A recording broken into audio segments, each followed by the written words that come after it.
Hello guys viewers, এখন আমরা রয়েছি মালয়েশিয়াতে। এইটা হচ্ছে সেই টুইন টাওয়ার। এই যে আমরা তিন ভাই আছি এখানে, আমাদের বাংলাদেশি ভাই। এই ভাইদেরকে পেয়ে এখন আমি মেন যেই স্তম্ভ এখানে আসছি টুইন টাওয়ার, এই ভিতরে এইটার উপরেই সেই টুইন টাওয়ার, এই সেই বিল্ডিংটা, ঠিক আছে। আমাদের বাংলাদেশি তিন ভাইদের পাইছি, পাওয়ার পর পরিচয় হওয়ার পর তারাই আমার এখানে নিয়ে আসছে। প্রথমে আমি তো চিনি নাই, তো কোথা থেকে কোথায় যাব, পরবর্তীতে ভাইদের পাওয়ার পর তাদের মাধ্যমে এখানে আসলাম।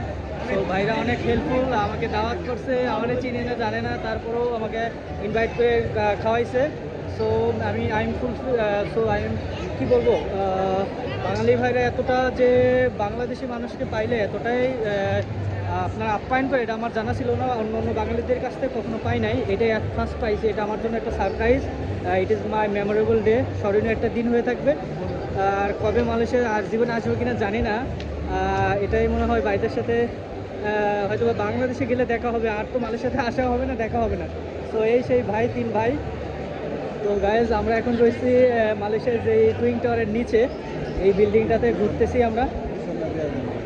এই যে আমরা সেই বিল্ডিংটা, এই বিল্ডিংটা আমরা ঘুরতেছি, ঘুরে ঘুরে দেখতেছি আসলে কি আছে আসলে টুইন টাওয়ারের ভিতরে।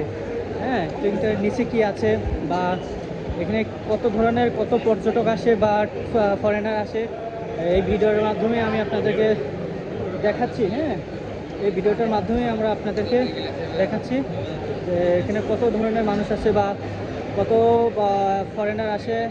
হ্যাঁ, মানুষ সবাই কিন্তু এখানে আসে জাস্ট এই টুইন টাওয়ারটা দেখার উদ্দেশ্যে, ঠিক আছে।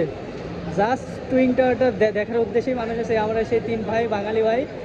সো বাঙালির প্রতি বাঙালি যে এতটা রেসপেক্ট করে মানুষ, আমি আগে কখনো পাই না। এর আগে অনেকগুলো কান্ট্রি ঘুরছি, বাংলাদেশের মানুষকে পাইলে একবার কথা বলে হ্যাঁ হ্যাঁ টাটা বাই বাই বাংলাদেশ।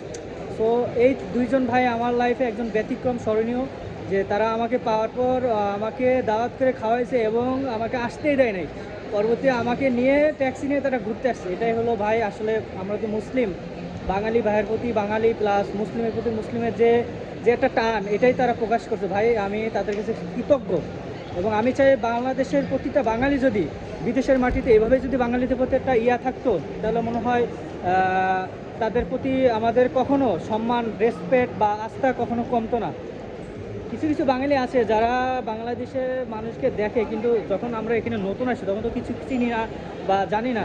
ততটা আমার লাইফে আমি এই প্রথম পাইছি যে দুইজন ভাই যে অনেক হেল্পফুল। আমার লাইফে আমি পাই নাই, নিজের বাইরে হয়তো বা এতটুকু করে না, হেল্প করে না, যেটা আমি ভাইদের কাছ থেকে পাইছি। সো গাইজ, আমি চাই আমার ভিডিওটা যাতে অনেক অনেক ভিউয়ার্স, অনেক অনেক লাইক শেয়ার করবেন। এবং আমি চাই আপনারা এই ভিডিওর মাধ্যমে সবার মন মানসিকতাটা আপনারা একটু পরিবর্তন করবেন। বিশেষ করে যারা বাঙালি ভাই আছি, আমরা দেশ থেকে যখন বিদেশে আসি প্রথম, আমরা তো কিছুই চিনি না বা আমরা কিছুই চিনি না, জানি না, তারপরেও কিন্তু আমরা আসি। হ্যাঁ, তো এতটুকু সহযোগিতা পেলে আমাদের হয়তোবা আসা আরও কনফিডেন্সটা গ্রো হয়, যে আমরা বিদেশে তো বাঙালি আছে, তাদেরকে পাইলে কিছুটা আমরা হেল্প পাবো। সো এতটুকুই, আর কিছু না গাইজ। এখন আমরা উঠতেছি লিফটের মাধ্যমে, এই যে লিফটের মাধ্যমে আমরা উপরে উঠতেছি। এখন উঠতেছি আমার মনে হয় 4 তলায় মেবি। তো এই সেই টুইন টাওয়ার, লক্ষ লক্ষ মানুষ এখানে আসে, ফরেনার, অস্ট্রেলিয়া বলেন, লন্ডন বলেন, সব দেশের মানুষ এই টুইন টাওয়ার জন্য দেখার জন্য এখানে আসে। এটা আমরা এখন আছি একটা শপিং মল, ছোট্ট একটা শপিং মল। এই শপিং মলটায় আমরা কিছু কেনাকাটাও করবো তিন ভাই মিলে। সো এখন আসলে আসছে একটা